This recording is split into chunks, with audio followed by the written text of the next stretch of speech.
fighting with an avoidant spouse, why every argument feels like a wall. Have you ever found yourself mid-argument, feeling like you're shouting at a brick wall, not because you're yelling, but because no matter how calmly or emotionally or honestly you speak, the response is either silence, shut down, or escape? You're not crazy, you're not asking for too much, you're asking for connection. But when you're with someone who emotionally avoids even the slightest conflict feels like a threat to them. Their instinct, protect, withdraw, build a wall. They don't want to fight, they want peace. But peace at the cost of your emotional needs isn't peace, it's neglect. And here's the dangerous part: you start questioning yourself. You start walking on eggshells, you become smaller just to keep them from pulling away further. You think if you just phrase things better, if you're just a bit more patient, if you love harder, maybe they'll stay present. But this isn't about your worth, this is about their fear. Avoidants fear intimacy not because you're too much, but because closeness feels unsafe to them. And when you argue, you're not just raising a concern, you're unintentionally triggering their escape reflex. So what do? You stop fighting to be heard by someone who refuses to listen. You stop arguing for a connection that should have been mutual from the start. You get quiet not as a punishment, but as a protection of your peace. And then you ask yourself one powerful question: am I in a partnership or a performance? If every fight feels like a wall, then maybe it's time to stop climbing it and start walking towards someone who meets you on the other side. Avoidant partners often shut down during conflict instead of engaging, not because they don't care, but because closeness in moments of tension feels overwhelming. They may suddenly become quiet, withdraw emotionally, change the subject, or even physically walk away. To you, it feels like abandonment in the middle of emotional need. To them, it feels like survival. They've learned somewhere along the way that conflict equals danger. Maybe not physical danger, but emotional exposure, vulnerability, loss of control. So when you raise a concern or try to talk about something important, what they hear isn't, "Let's work this out." What they hear is, "I'm not safe. I need to protect myself." And protection for them means distance, silence, detachment. But here's the part that hurts: you're not trying to attack. You're trying to connect. You're saying, "Hey, I need you to meet me here." But they hear, "You're not enough." You're saying, "Let's solve this together." But they feel blamed, cornered, or judged, so they check out, and in doing so, leave you carrying the emotional weight alone. You end up playing both parts, expressing your needs, trying to calm them down, then questioning whether your needs were too much to begin with. It's a cycle. You reach out, they pull away, you feel hurt, they feel threatened, you both feel misunderstood. The thing is, their shutting down doesn't always come from malice. Often, it's learned. It's a strategy they developed to cope with discomfort long before you came into the picture. But just because it's understandable doesn't mean it's sustainable. A relationship can't grow in silence. It can't evolve if one person always disappears when things get hard. Love asks us to lean in, especially when it's uncomfortable, to face the hard conversations, to hold space even when our first instinct is to run. And when someone can't do that, when they shut down at the very moments connection is needed most, you're left feeling emotionally alone in a relationship that's supposed to be a partnership. You may start editing your feelings, holding back your truths just to keep the peace. But peace without truth isn't peace. It's quiet suffering. The emotional withdrawal during arguments feels like a wall, not a bridge. You reach out with your words, but nothing seems to land.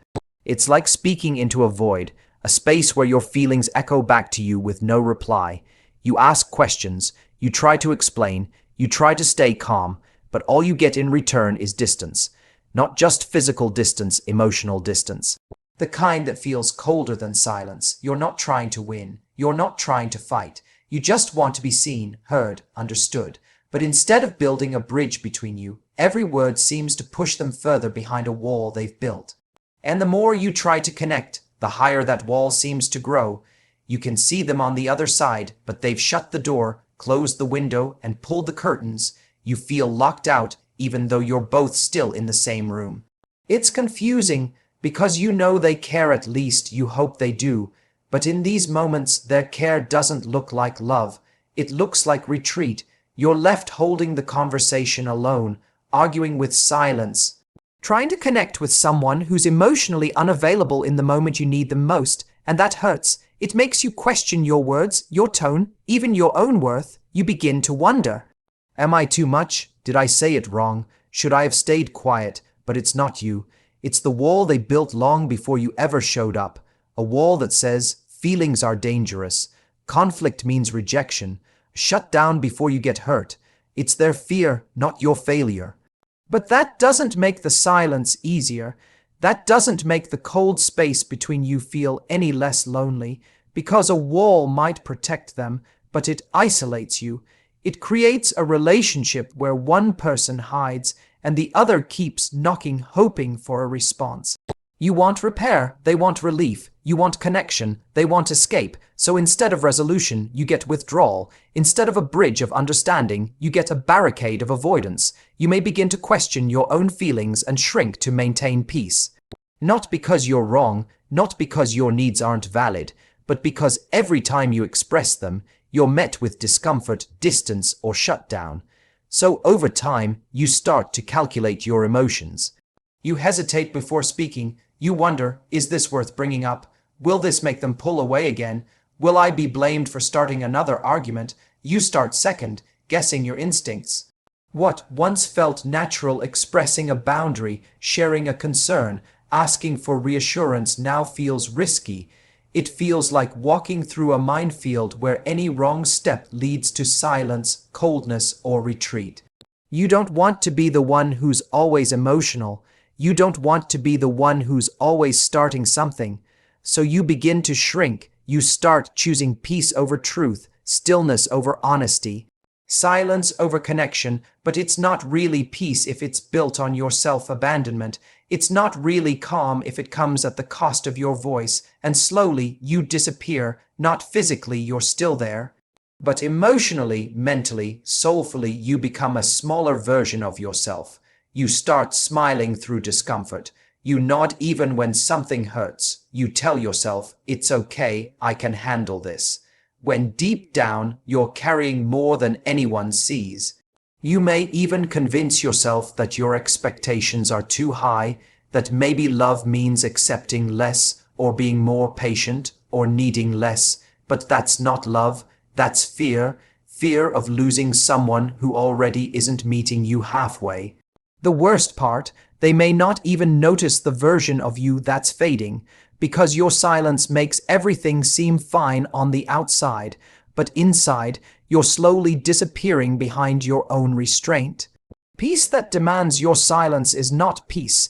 It's pressure dressed as harmony, and the more you shrink, the less of you is left in the relationship, until one day you wake up feeling completely unseen, even though you never really left. Your needs are valid. Wanting connection isn't being needy. Let that sink in for a moment, because when you're with someone who struggles with emotional intimacy, it's easy to feel like you're natural. Human needs are somehow a burden. You ask for time, you ask for clarity, you ask for presence, and suddenly you're labeled as too much, too sensitive, or too demanding. But you're not asking for the impossible, you're asking for effort. Consistency, emotional safety, and those are not signs of weakness. They're signs of self-awareness. They are signals that you understand the value of a deep, meaningful connection. Yet, when someone avoids closeness, they might interpret your needs as pressure. They might accuse you of being clingy when all you're doing is showing up honestly, and that accusation sticks. It starts to creep into your mind. You begin to wonder, am I being too much? Should I tone it down? Do I need to become more independent to be lovable? But needing connection doesn't make you needy. It makes you human. Everyone needs to feel seen, to be heard, to feel emotionally safe, to know that when things get hard, they won't be met with silence or withdrawal, but with understanding. You are not difficult for having needs, you are not dramatic for having emotions, and you are not needy for wanting to feel close to someone you love. If anything, the real problem is when your needs are consistently minimized. When your feelings are brushed aside, When you're told that love means never asking for anything, that's not love. That's avoidance disguised as independence. That's emotional distance dressed up as maturity. True love doesn't run from needs, it responds to them. It doesn't silence emotion, it welcomes it. It doesn't shame you for expressing yourself, it leans in closer. The right person won't make you feel guilty for needing connection. They won't label your vulnerability as weakness. They will see it as strength, as truth, as trust. You're not here to beg for crumbs of attention. You're here to build a bond where both people feel safe showing up fully. And that begins by believing this: your needs are not flaws, your voice is not a threat, and your desire for closeness is not a liability, it's a sign of your heart. Avoidants view conflict as a threat, not an opportunity for closeness.